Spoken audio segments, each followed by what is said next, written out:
Olá, pessoal. Bem-vindos, então, ao nosso módulo 4, a nossa quarta videoaula, né? Hoje, nós vamos trabalhar a perspectiva cética sobre o conhecimento. Na verdade, é uma perspectiva que lança desafios, né, a toda a forma de conhecimento.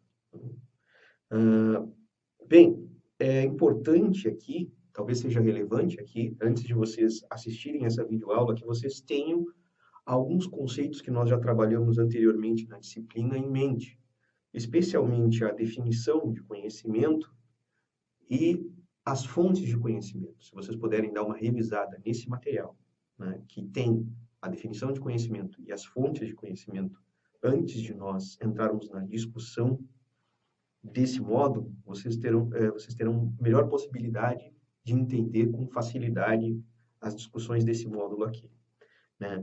Até agora, né, nós temos trabalhado a definição de conhecimento, trazida pela análise do conhecimento, de um ponto de vista internalista, né?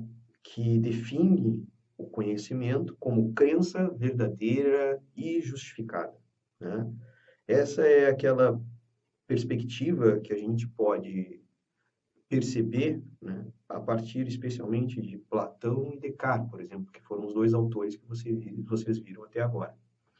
Há também uma outra definição de conhecimento, muito semelhante, né, na sua forma, né, na sua definição, muito semelhante na definição, mas com consequências diferentes, né, que vai ser importante para o material que vocês vão ver nos próximos módulos, né? Não tanto nesse módulo de hoje.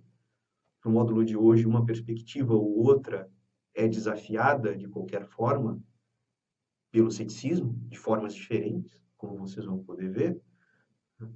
Mas será interessante vocês saberem que existe também uma perspectiva externalista do conhecimento, né? A perspectiva externalista, né, normalmente é atribuída a ela uma origem oriental, né, perspectiva externalista. E ela é muito relevante para alguns ceticistas, que vocês vão ver mais para frente aqui, sobretudo Locke, né?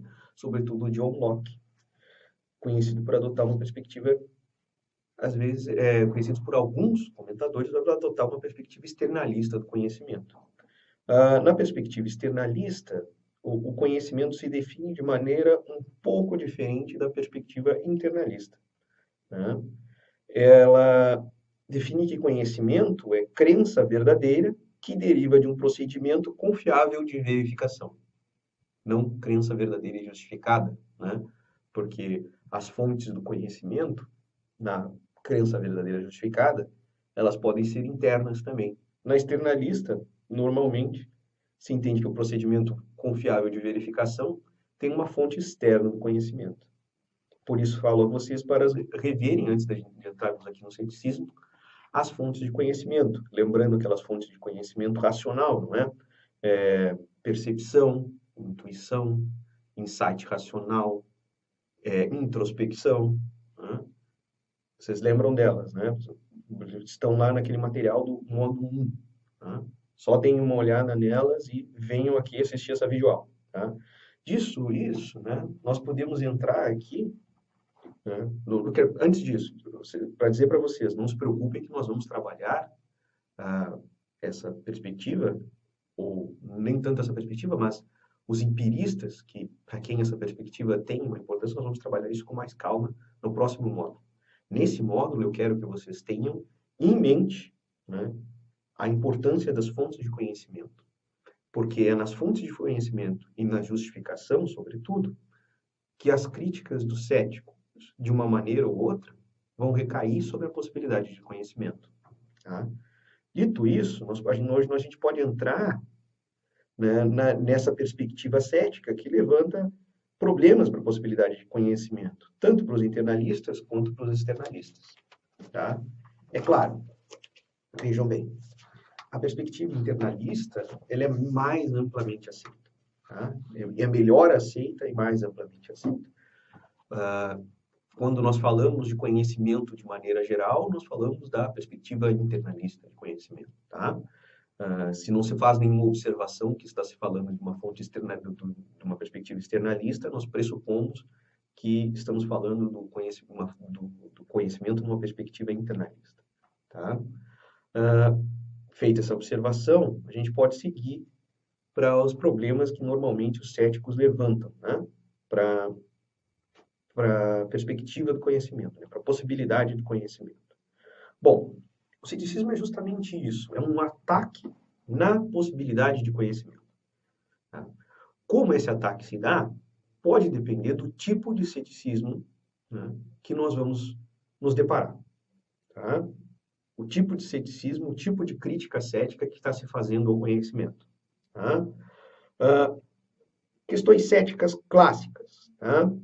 Primeiro é a possibilidade, vocês se deparam com elas todos os momentos dos seus dias, vocês se deparam com essas possibilidades céticas do conhecimento. Né?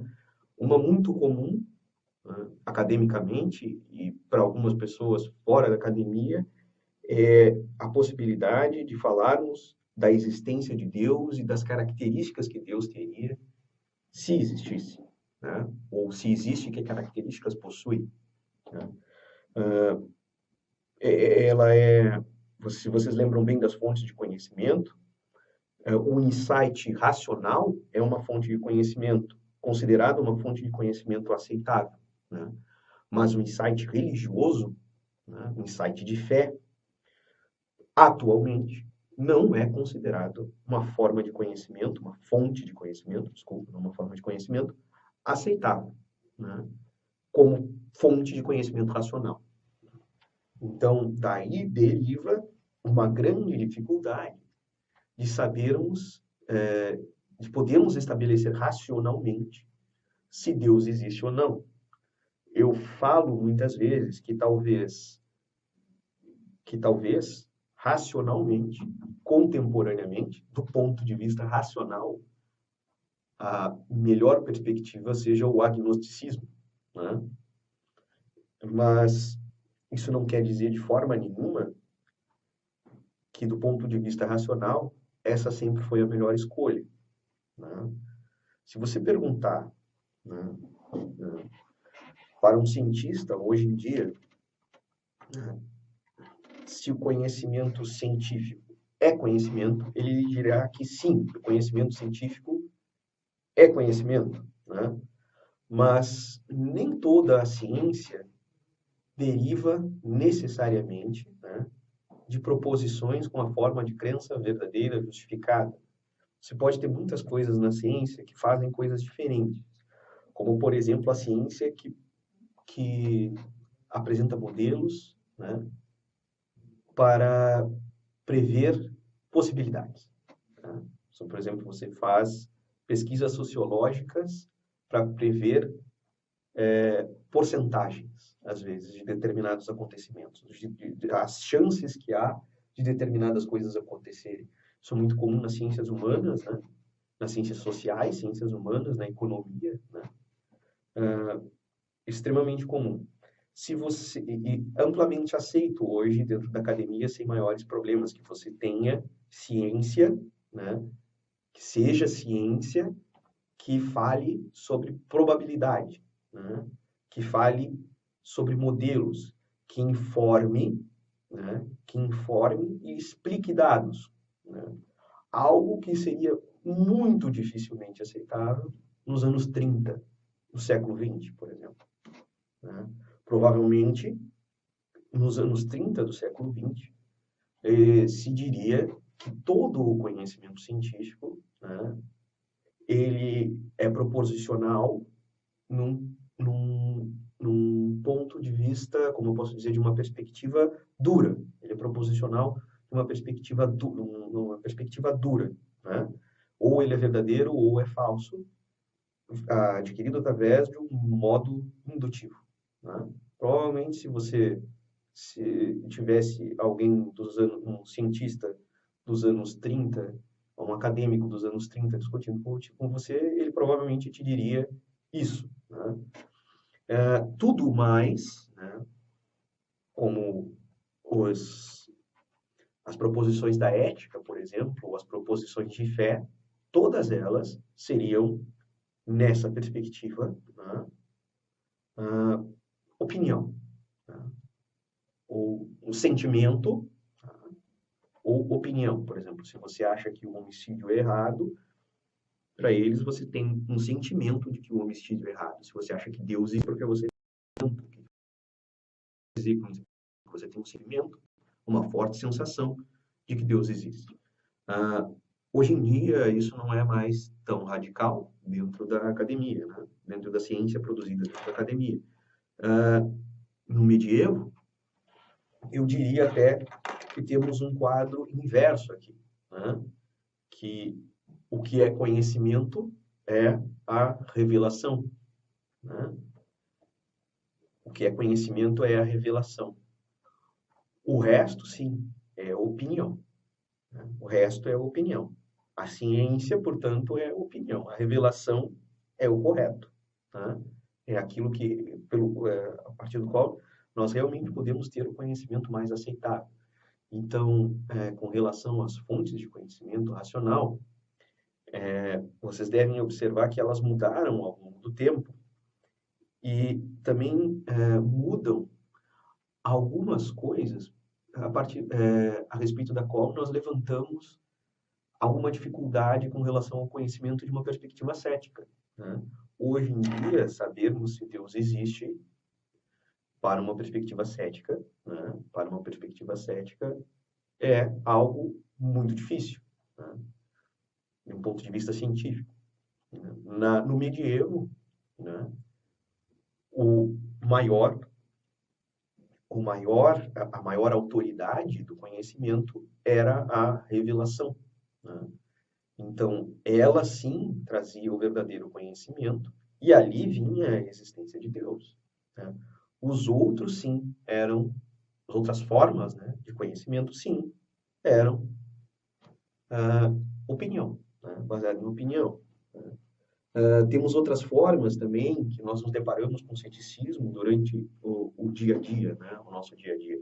Uma segunda forma muito comum de ceticismo com a qual nos deparamos é a discussão a respeito do belo, né? Sobre, por exemplo, padrões de beleza e sobre o valor de trabalhos de arte.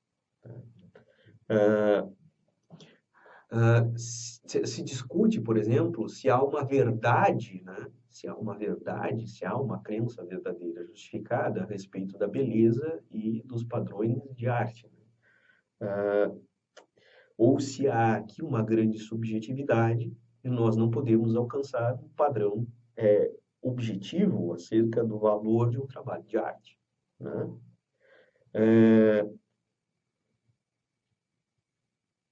É assim, a gente tendo esse problema do, do valor do trabalho de arte, ele repousa em uma perspectiva cética de um ponto de vista diferente daquele da existência de Deus.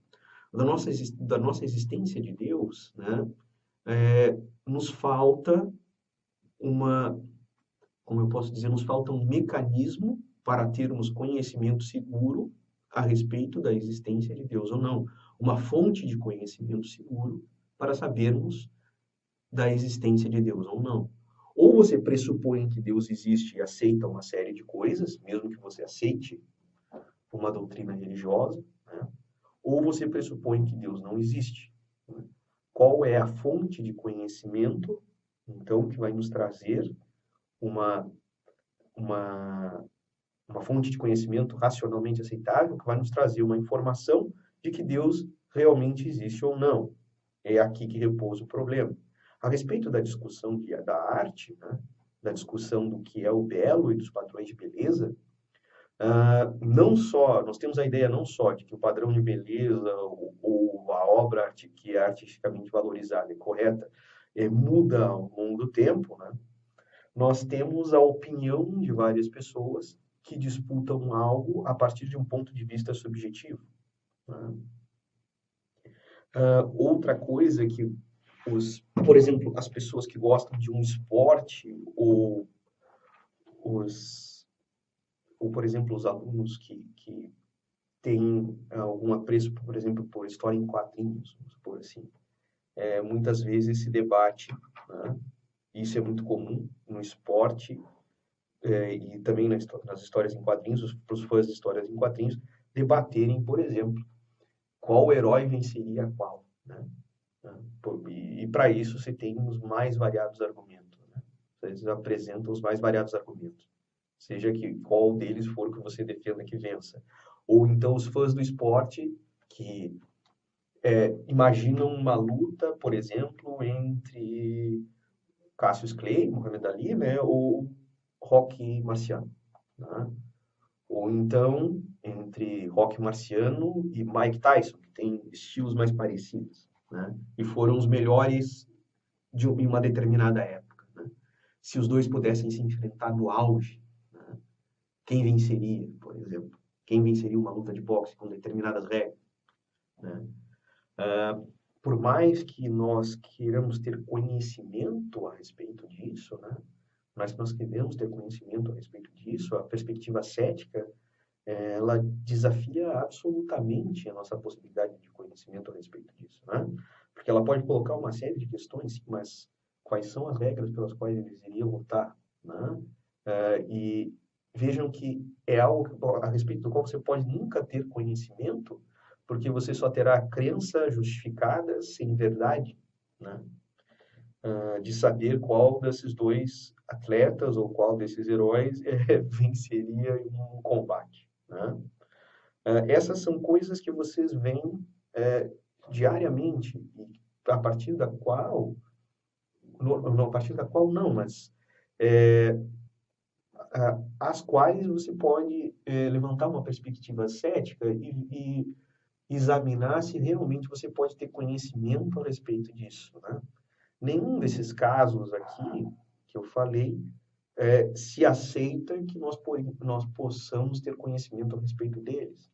Seja no caso dos atletas imaginados, né, lutando, seja no caso da, de uma perspectiva objetiva para o valor da arte ou da beleza, ou seja no caso da existência de Deus. Não se aceita contemporaneamente, com os estudos em epistemologia que se fazem hoje em dia, de que nós possamos ter conhecimento verdadeiro acerca de nenhuma dessas perspectivas, a nenhuma dessas indagações, dar respostas verdadeiras a nenhuma dessas indagações, de se Deus existe e se ele existe, quais são suas características, se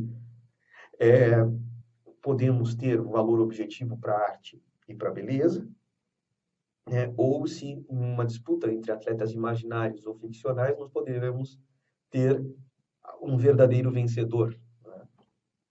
Bom, dito isso, para vocês terem uma ideia de como a perspectiva cética nos cerca, né, no nosso dia a dia, né, e que, para vocês terem uma ideia de que algum ceticismo faz bem para qualquer pessoa, né, dito isso, né, eu queria mostrar para vocês que o ceticismo possui algumas classificações, né? Primeiro, o ceticismo ele pode ser global ou local, né? Nós podemos ter um ceticismo global, que diz respeito, por exemplo, a toda a possibilidade do conhecimento, que desafia toda a possibilidade de conhecimento, e diz que nós não podemos conhecer coisa alguma, né? Vocês viram um método de ceticismo bem radical, né?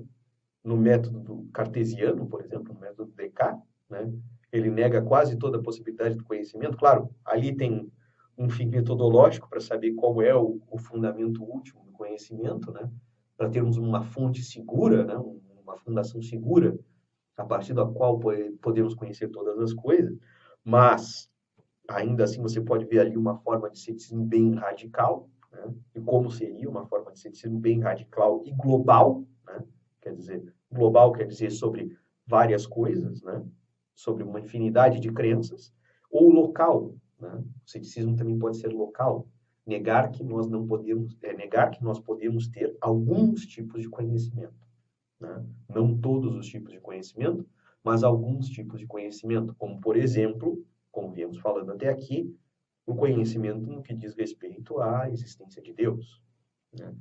Pode ser que um cético não negue que nós podemos ter conhecimento a respeito de várias outras coisas e que nós não temos possibilidade de ter conhecimento seguro a respeito da existência de Deus, por exemplo, né? Então é isso, ele pode ser global, o ceticismo, ou ele pode se dividir em nichos, né, sobre determinadas questões ou determinadas partes do conhecimento. Eu diria que essa é a primeira divisão do ceticismo que eu quero apresentar para vocês. A divisão entre ceticismo global, quero que vocês tenham essa divisão em mente, isso é importante, que existe a divisão entre ceticismo global e ceticismo local. O ceticismo global diz respeito à possibilidade de todo conhecimento, quer dizer, ele nega que nós possamos ter conhecimento seguro de alguma forma, sobre todas as questões, e o ceticismo local, que diz respeito a, que na verdade, que diz que nós não podemos ter conhecimento sobre determinadas coisas. Por exemplo, vocês podem não ter conhecimento a respeito de Deus, né? Algumas pessoas dizem que nós não podemos ter conhecimento a respeito de Deus, outras dizem que nós não podemos ter conhecimento a respeito do que é certo ou errado fazer na moral, outras que nós não podemos ter conhecimento acerca do belo na arte, né? Do valor objetivo da arte, por exemplo. Tá? Nós temos ainda, não, esse é a primeira divisão do conhecimento, não, do ceticismo que eu gostaria de apresentar para vocês aqui, né? Que vocês tivessem em mente daqui para frente. Que o ceticismo pode ser tanto global quanto local. Tá? Ah, classicamente, quer dizer, no período antigo, nós tínhamos duas escolas clássicas de ceticismo. Tá? Dois ceticismos clássicos. Tá? São eles o acadêmico, tá? E o pirrônico. Tá? O ceticismo acadêmico, ele nega sobretudo, tá? Ele nega sobretudo, ele tem origem, atribui-se a origem dele a Sócrates, tá? Mas ele nega sobretudo a ideia de que nós podemos ter conhecimento por percepção. Tá? Nós podemos ter conhecimento por percepção. Vocês lembram lá do mito da caverna do Platão, né? Lembram que o verdadeiro conhecimento, né, ele só pode vir por razão, né? Por intuição racional e por razão. Né? Você relembra as coisas que são realmente importantes no mundo das ideias. Né? Você só adquire conhecimento verdadeiro dessa forma. Todo o conhecimento que vem pela percepção é conhecimento de sombra, é conhecimento de forma. Né? Todo o conhecimento que vem pela percepção é conhecimento de sombra, é conhecimento de forma. Então, é exatamente nisso que o ceticismo acadêmico implicava. Tá? Era uma ideia de que o conhecimento que vem pela percepção e pelos sentidos, e essa ideia é muito forte também em Descartes, né? Ele pode ser colocado em xeque, porque os sentidos erram. E no caso de Platão, não só porque os sentidos erram, porque o mundo das formas é um mundo distorcido. Né? Ele não é um mundo puro como o mundo das ideias. Né? Ele é um mundo distorcido.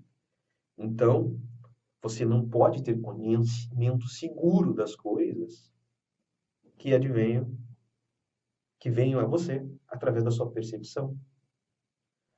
A razão e a intuição racional são formas de conhecimento muito melhores, porque elas conhecem as coisas melhores, elas conhecem as coisas mais elevadas. Tá?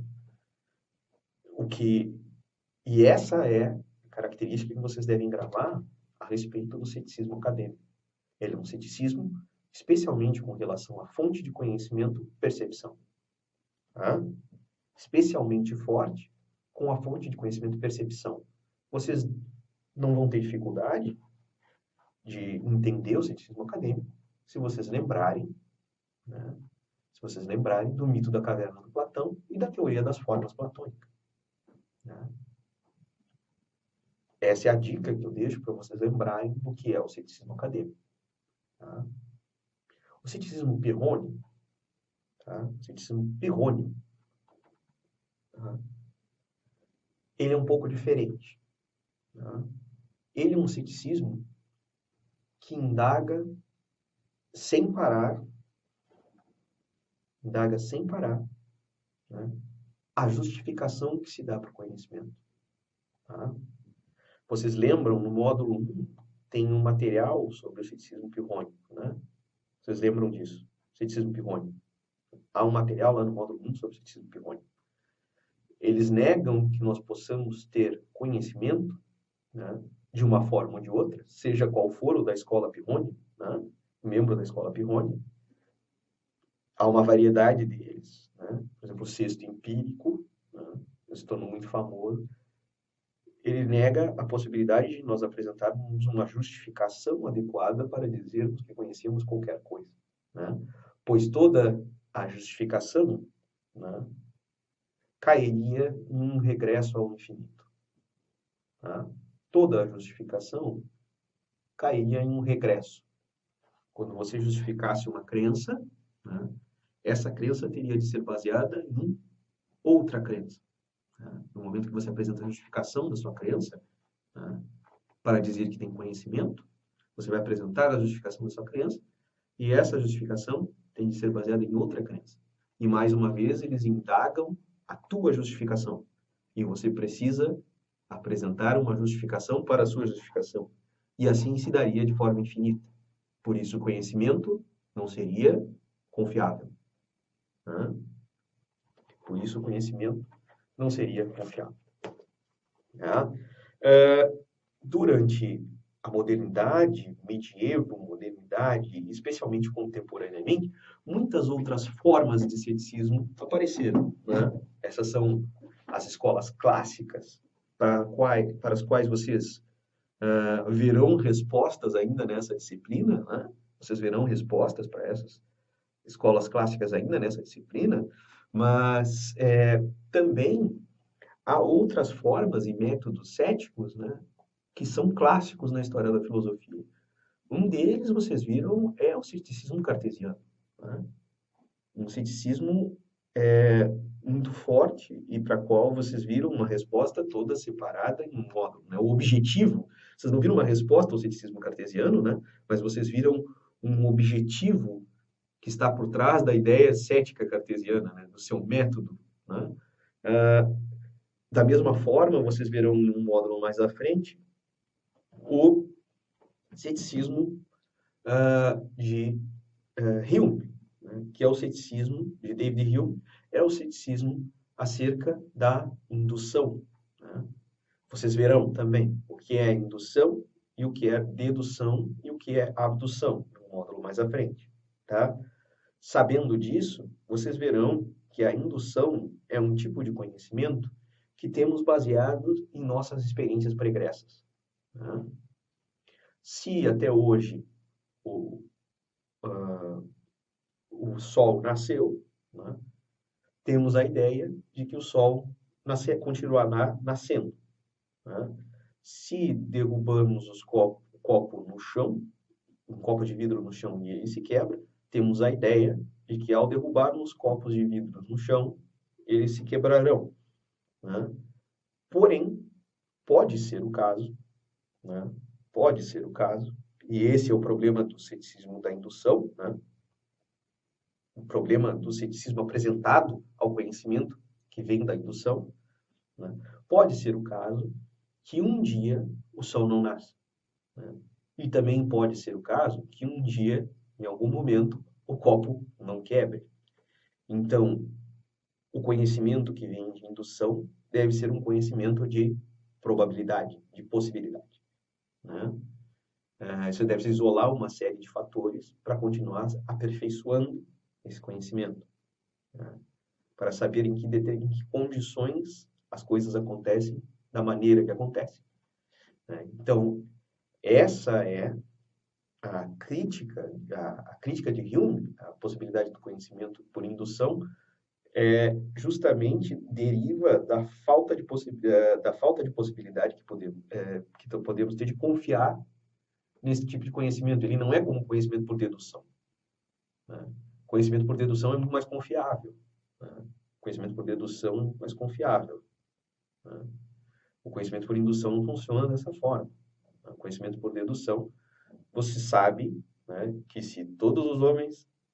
Sócrates é um homem. Todos os homens são mortais, Sócrates é mortal. Isso é típica ideia que está inserida dentro de uma ideia de conhecimento por dedução. Né? Muito mais confiável do que um conhecimento por indução, que seria o Sol nasce todos os dias, o Sol tem nascido todos os dias, o Sol nasce todos os dias, o Sol nascerá amanhã, por exemplo. Não, não há nenhuma possibilidade que garanta, acima de qualquer sombra de dúvida, de que o Sol nascerá amanhã. Né? Então, esse é o desafio que o cético, que o Hume, fazendo um exercício cético, põe a o conhecimento por indução, por exemplo. Né? Ah, então, essas são formas clássicas na modernidade. Né? Vejam, uma vindo de um empirista, né? Um cético a respeito da indução, né? E outra vindo de um racionalista, que usa um método para mostrar a confiabilidade de uma crença última. Né? São duas formas clássicas, né? Já consideradas clássicas de ceticismo também. Né? Outras ideias relacionadas normalmente ao ceticismo, que são já clássicos contemporâneos. Né? Por exemplo, a ideia de Hilary Putnam do cérebro em Cuba. Né? É algo muito... O cérebro na Cuba, o cérebro no jarro, não sei se vocês já ouviram falar disso, né? É uma ideia muito semelhante àquela apresentada no filme no Matrix, por exemplo. Né? Pode ser, pode ser, que tudo que eu vejo aqui dentro dessa sala, nesse momento, como um caderno que eu tenho com algumas anotações aqui à minha frente, a minha garrafa de água, né? Toda a sensação que eu tenho de que está um pouco frio aqui, né? Por exemplo, o que há uma lâmpada acesa à minha frente, né? Ou até mesmo que eu estou falando para uma câmera e que essa câmera gravará uma aula que será postada num ambiente para os alunos, né? Que será postada para um ambiente que os alunos irão assistir. Todas essas sensações e ideias que eu tenho, né? E as consequências dessas sensações que eu tenho, né? Aquelas coisas que eu deduzo a partir dessas sensações, todas elas podem ser estimuladas em mim, estando meu cérebro em um jarro, né? Estimuladas em mim por um computador super desenvolvido, né? Por um computador super desenvolvido, estando, na verdade, meu cérebro num jarro, né? Simulando todo um mundo externo e uma série de uma série de pensamentos internos que me vêm por esse mundo externo, né? Simulando toda uma existência para mim, né? Com toda uma existência simulada e, na verdade, eu estou com o cérebro removido do meu corpo, se é que algum dia tive um, dentro de uma cuba e tudo o que eu sinto, imagino, né? Tudo que eu sinto e tudo que eu imagino existir, na verdade, não passa de uma série de estímulos feito por um computador, um programa de computador super desenvolvido nos locais corretos do meu cérebro, né? Muito semelhante a algo que vocês viram no filme do Matrix, né? As pessoas vivendo uma vida falsa, né? Servindo de bateria para um império de máquinas, né? Servindo de bateria para um império de máquinas, servindo de fonte de energia para um império de máquinas super inteligentes, né? Uma forma muito semelhante de ceticismo, né? É o que vocês viram ali. Essa é uma teoria, é um experimento de pensamento, né? Porque é um experimento de pensamento que mostra que nos faz duvidar, né? Que mostra que temos motivos para duvidar de tudo o que acreditamos ser verdadeiro, né? Um outro que nos faz um outro experimento de pensamento de Bertrand Russell, que nos faz duvidar de toda a memória que temos, né? Mostrar como não podemos confiar na nossa memória, é o que chama do experimento do universo de 2 minutos. O universo existe há 2 minutos. O universo existe há 2 minutos. Todas as memórias foram colocadas em nós quando nós fomos criados há 2 minutos atrás. Todas as sensações, né, foram colocadas em nós quando nós fomos criados há 2 minutos atrás. Todos os fósseis que existem no mundo, por exemplo, que nos comprovariam que o mundo existe há pelo menos, né, sei, 3 bilhões de anos, né? Você tem ideia? 3 bilhões? Não, 3 trilhões de anos. Né? A ideia de que o universo existe há 10 trilhões de anos, né? Ou de que alguns fósseis, né? Como por exemplo os dinossauros, mostram lá pelas camadas fósseis que eles foram extintos há 65 bilhões de anos por um mega evento de extinção, né? Ou então que fósseis de outras espécies que existiram, nós supomos como eles viveram, né? Ou todas as memórias que temos, né? Existem em um universo que foi criado há 2 mil. Quer dizer, nada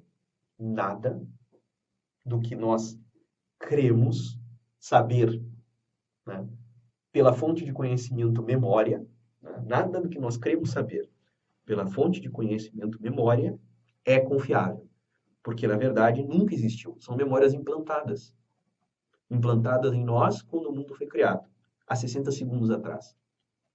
Tá? O que é realmente relevante aqui não é o fato de que esses experimentos não possam ser verdadeiros, né, para uma perspectiva cética. Não possam ser verdadeiros. Não é relevante que eles sejam verdadeiros. É relevante que, com a simples menção de um experimento como esse, né, nós tenhamos que nos desdobrar, né, de milhares de maneiras, né, para tentar mostrar que esses experimentos não são verdadeiros. Isso por si já mostra a relevância desses experimentos, né? E a falibilidade do nosso conhecimento. Entende? Mas é claro, o ceticismo radical, né, tem consequências ruins. Né? O ceticismo radical tem consequências ruins e tem falhas e críticas contra as formas de ceticismo radical. Algum ceticismo sempre é relevante para um método científico correto. Né? Mas o ceticismo radical pode levar a 2 erros, digamos assim. Né?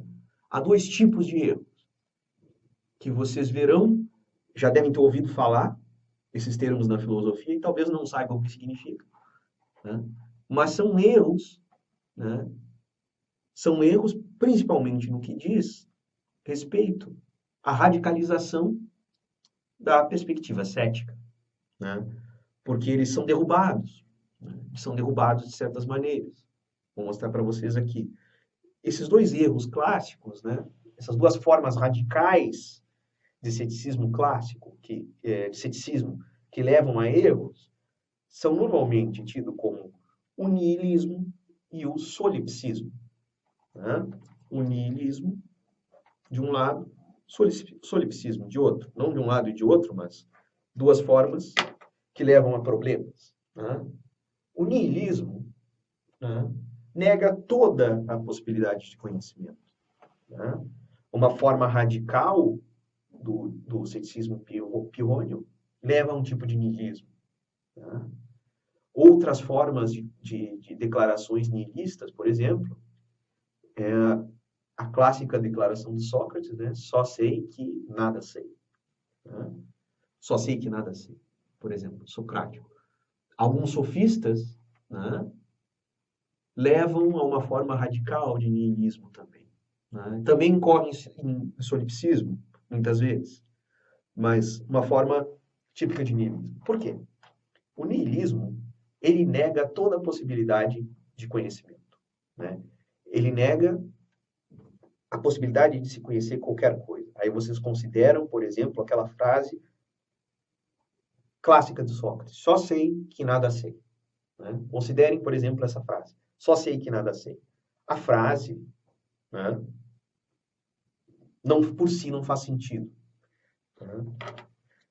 E aqui, né, quando se mostra que essa frase, por exemplo, não faz sentido, ou frases de alguns sofistas, né, de que todo o conhecimento é subjetivo, ou todo o conhecimento é impossível. Não temos como conhecer coisa alguma. Não temos como saber nada, por exemplo. Não temos como saber nada. Primeira frase que veremos aqui. Não temos como saber nada. Normalmente atribuída a sofistas. Respondida brilhantemente respondida, né, essa objeção ao conhecimento brilhantemente por Aristóteles. Talvez essa, de todas as grandes contribuições de Aristóteles para a epistemologia, a maior de todas. O princípio da identidade ou não contradição. Né? O princípio da identidade ou não contradição. Por quê? Porque essa forma de niilismo, né, não podemos conhecer coisa alguma, né, é a forma mais radical de ceticismo global. Tá? Esse niilismo, né, é a forma mais radical de ceticismo global. Tá?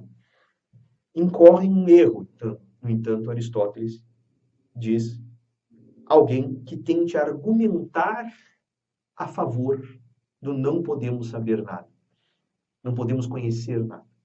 Né? Ele vai dizer, Aristóteles, se essa pessoa se manter em silêncio como um vegetal, né, se ela se manter em silêncio como um vegetal, né, e nada falar, a opinião dela não tem relevância. Tá? Entretanto, se ela tentar dizer algo, né, ela não pode negar que conhece, que sabe aquilo que está dizendo. Ou então ela incorrerá, né, numa contradição. Porque o princípio da identidade, ele funda o princípio da identidade nesse momento, né, lá no livro 7º da Metafísica, né, o livro Gama, livro 7º da Metafísica, uma das obras mais brilhantes da história da filosofia, ele chega e diz, olha, se esse cara, em outras palavras ele diz assim, se esse cara abrir a boca para dizer alguma coisa, eu peguei ele. Se esse cara abrir a boca para dizer alguma coisa, eu peguei ele. Ele não pode negar que nós não podemos saber nada. Ele não pode dizer que nós não podemos saber nada. Né? Porque ele está falando. E ele sabe o que ele está dizendo. Né? Quando ele fez isso, acabou. Ele caiu em contradição. Tá? Wittgenstein, né, ainda analisa, né, no mesmo sentido, vai a famosa frase do Sócrates aqui. Só sei que nada sei. Bom, se você sabe que nada sabe, você sabe de algo. Você sabe que nada sabe. Né? Então você tem um problema, porque no princípio, de acordo com o princípio da identidade, A é igual a A. A não é igual a B. E esse é um dos princípios básicos da lógica. Né? Princípios básicos da lógica e de todo conhecimento. Duas coisas não podem ser, uma coisa não pode ser e não ser o mesmo aspecto ao mesmo tempo. Né? Ao mesmo tempo, sobre o mesmo aspecto. Né? Uma coisa não pode ser e não ser ao mesmo tempo sobre o mesmo aspecto. Esse é o princípio da identidade. E esse é o princípio, né, que fatalmente alguém que diz não podemos saber nada, né, tenta ferir e não consegue porque ele se expressa. Entende? Ele não consegue dizer isso porque ele se expressa. Se ele se expressa, ele diz algo. Nós sabemos o que ele diz. É um problema. Essa pessoa caiu em contradição. De forma semelhante, Wittgenstein, né, além de apontar que essa pessoa, que Sócrates ali incorre, falando a frase famosa, só sei que nada sei, né, incorre no problema, né, incorre no problema de ferir o princípio de não contradição, para a pessoa falar algo, ela já tem que saber uma série de coisas. E a pessoa que escuta ela, para que ela possa entender o que a outra pessoa esteja dizendo e aquilo tenha sentido para ela, também deve entender uma série de coisas. Então, essa pessoa deve estar submetida a uma série de regras. Ainda que ela não tenha percebido que ela está submetida a uma série de regras, ela está submetida a uma série de regras que ela conhece e sabe. Se você diz, só sei que nada sei, além de você cair no princípio de não contradição, você está se expressando em uma língua para um entendedor que conhece a língua, para um ouvinte que conhece essa língua, né? E nessa língua, esse entendedor, né, e ao fazer isso, você já está incorrendo em uma série de regras que demonstram conhecimento, demonstram que você tem conhecimento sobre essa série de regras, né? A linguagem se dá dentro de regras, né? Ele diz, é um jogo de regras, com regras, tá? E você joga dentro desse jogo, você conhece as regras, entende? Se você se expressar, meu caro, sinto muito. Você não pode dizer que só sabe que nada sabe, entende? Você ainda pode tentar dizer uma coisa estranha, né? Tentar salvar o Sócrates. Não, o que eu quis dizer é que eu só sei que nada sei. Ainda assim, esse simples exercício te faz cair no erro da linguagem, no jogo da linguagem, e cometer um erro de raciocínio. Ainda assim, né, ao tentar salvar Sócrates, né, nós teríamos um problema aqui, porque ele conheceria a linguagem na qual ele está se expressando. Tá? O solipsismo, por outro lado não, diferente do niilismo, que nega toda a possibilidade de conhecimento, o solipsismo é uma queda a um subjetivismo radical, digamos assim. Por quê? Porque o solipsismo é o isolamento da mente. Né? É o isolamento da mente. Né?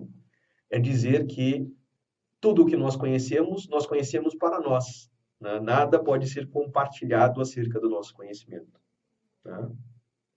Então, algo solipsista, né? Muitas vezes vocês vão ver isso em ética, que Kant é acusado de solipsismo, né?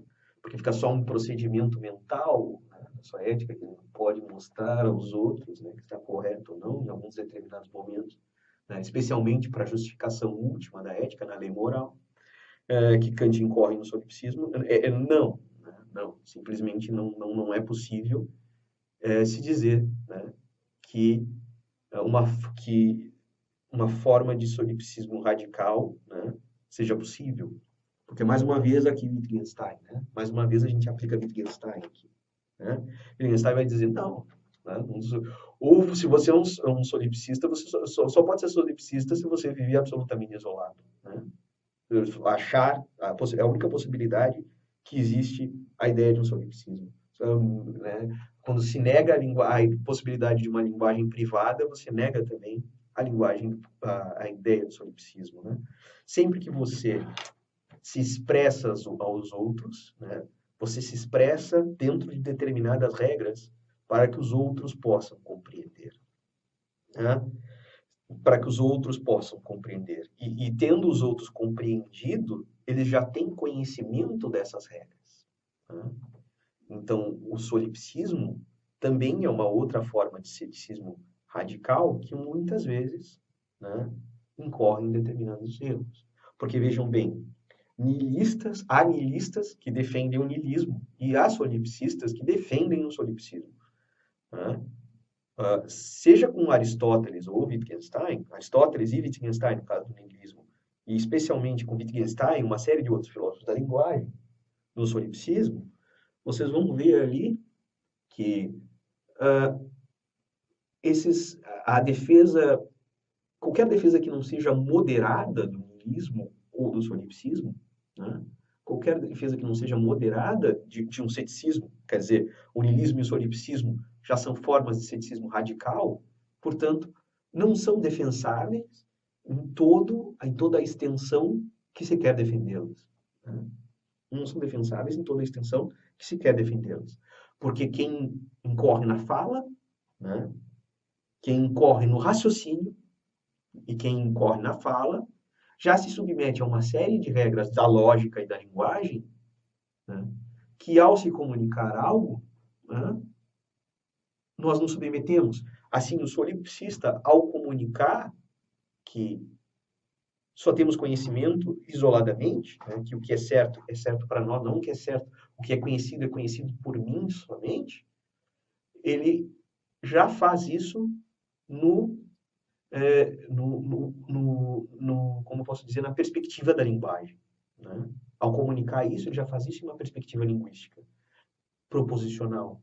E ao fazer isso em uma perspectiva linguística, ele já se comunica dentro de uma série de regras que mostra que sua mente não é tão isolada quanto ele desejaria, né? E o nihilista mostra que pelo menos alguma coisa ele tem que concordar que sabe, né? Então, só retomando aqui, o que vimos hoje foi, né?